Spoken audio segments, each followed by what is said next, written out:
হা হা হা হা, দেখলে অবাক হয়ে যাবে বন্ধুরা। দারুণ সুন্দর সুস্বাদু গরম ভাতের সঙ্গে অপূর্ব স্বাদ।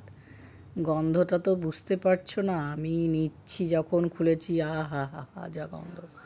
তো গন্ধরাজি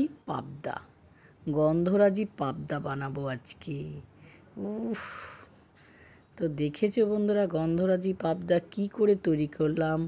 হ্যালো এভরিওয়ান, সকলকে খুব স্বাগত জানিয়ে আজকে আমার গন্ধরাজি পাবদা কি করে তৈরি করলাম সেটা তোমাদের দেখাবো। অবশ্যই তোমরা ফলো করো আর আমাকে সাবস্ক্রাইব করো। চলো কিভাবে তৈরি করলাম গন্ধরাজি পাবদা। ও যা গন্ধ না, ভালো লাগে না। চলে এলাম মাছ, পাবদাগুলো সাইজ ঠিক আছে। দেখো মাছালা আমাদের উপরেই দিচ্ছে মাছ দিতে, পাবদা মাছ। তো পাবদা মাছগুলোকে কেটে নিব, কিছুই না, কানকো আর মুখটা একটু কেটে নিব আর একটু সামান্য লেজটা, আর পেট থেকে যা আছে ভেতরের সব নাড়িভুটি বের করে নেব, সামান্য থাকে। তো কাটা খুব সহজ পাবদা মাছ, তার জন্যই মাছালাকে বললাম তুমি দিয়ে গোটা মাছ, আমি কাটতে আমার কোনো অসুবিধা নেই। কে কোথা থেকে দেখছো বন্ধুরা সবাই কিন্তু দেখার অনুরোধ রইল। দেখো মাছগুলোকে ধুয়ে নিয়ে চলে এসেছি আর গন্ধরাজ লেবুর চেষ্টা মানে স্কিনটা একটু ঘষে দিয়ে দিলাম আর লেবুর রসটা গন্ধরাজ লেবুর রস দিয়ে মাখিয়ে নিলাম। ও কি ফ্লেভার! হলুদ লবণ দিয়ে দিলাম। চলো এবার রান্নাঘরে চলে এলাম, কড়াই বসিয়ে দিয়েছি বন্ধুরা।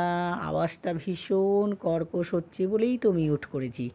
সর্ষের তেলে গন্ধরাজি পাবদা দারুণ লাগে খেতে। তো কড়াইটা গরম করে নিবে, তারপরে পাবদা মাছ দিবে, কিন্তু না তো মাছগুলো ভেঙে গুঁড়ো গুঁড়ো হয়ে যাবে।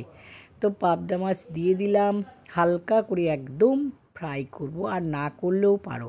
তা আমি একটু হালকা লাইট একদম এপিট উপিট খালি সাঁতরে নিচ্ছি বন্ধুরা। তো তুলে নেব এবার একটা পাত্রতে, সেকেন্ডটাও দিয়ে দিব। চলো মাছ তো ভাজা হয়ে গেল, এবার চলে এলাম কলা পাতাতে করব হলো গন্ধরাজি পাবদা। তো কলা পাতা নিয়ে নিয়েছি, টিফিন বাটি তো নিয়েছি, তার মধ্যে পাবদা মাছগুলো হালকা করে ভাজা পাবদা মাছগুলো দিয়ে দিলাম কলা পাতার উপরে। আর কি কি দিচ্ছি তোমরা দেখতে থাকো, ভিডিওটা দেখে পছন্দ হলে শেয়ার করতে ভুলবে না।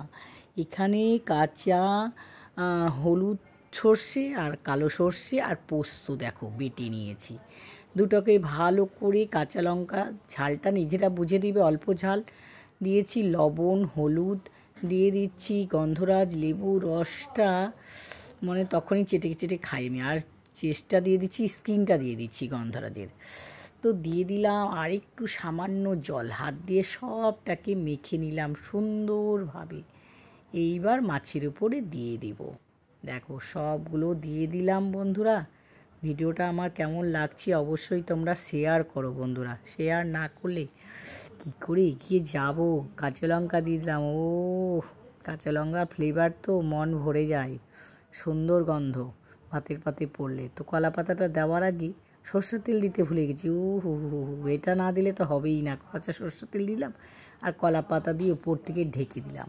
চলে এলাম কড়াইয়ে জল বসিয়ে দিয়েছিলাম, এইবার টিফিন বাটিটা বসিয়ে 15 থেকে মিনিট রাখলেই হয়ে যাবে। তো 15 মিনিট রাখার পরে দেখো তুলেও নিচ্ছি আমি। তো তুলে নিলাম 15 মিনিট রাখার পরে, তারপরে ঠান্ডা হলে তোমাদের দেখাবো বন্ধুরা। অবশ্যই লাইক করে নিও, শেয়ার করে নিও। এবার চলে এলাম, গরম বাটি ঠান্ডা হয়ে গেছে, দেখো কলা পাতার স্কিন চেঞ্জ হয়ে গেছে, কি সুন্দর ফ্লেভার। যা যা গরম ভাতে খেতে যা লাগবে না, তোমরাও করে নাও গন্ধরাজি পাবদা বন্ধুরা। গরম গরম ভাত আর গন্ধরাজ লেবু নিয়েছি পাতে, এইবার খাবো, খেয়ে তোমাদেরকে বলবো কেমন। উফ, সুন্দর, যা সুন্দর ফ্লেভার বেরিয়েছে না। তো লাইক শেয়ার আর ফলো করতে ভুলবে না।